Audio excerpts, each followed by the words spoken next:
चलिए देखते हैं सवाल क्या है।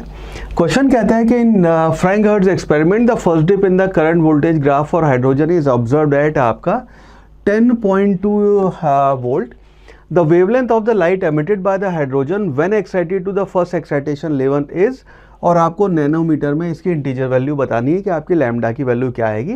अपने को गिवन है कि आपका जो HC है वो इतने इलेक्ट्रॉन वोल्ट नैनोमीटर हो सकता है, तो 1245 आप ले सकते हैं और E की वैल्यू ये दे रखी है। नाउ सवाल बड़ा सिंपल है, यहाँ पे आपको सिंपल सा जो रिलेशन यूज़ करना है वो है कि आप एनर्जी उसको लिखते हैं this will be equal to HC by lambda. तो यहाँ पे आपको लैम्डा की वैल्यू बतानी है, तो which means lambda will be equal to HC divided by E। Now E यहाँ पे आपको जो दे रखा है वो आपका first dip current voltage graph hydrogen और इतने वोल्ट पे दिया हुआ है।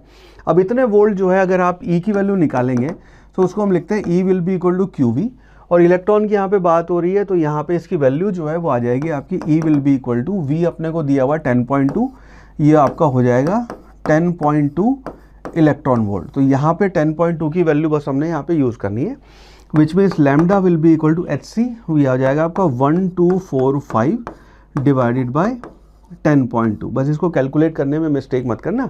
तो इसको जब हम कैलकुलेट करते हैं तो इसकी वैल्यू आ जाती है आपकी 122 नैनोमीटर। सो दैट मीन्स आपका 122 यहाँ पे 122 nanometer, that would be the right answer.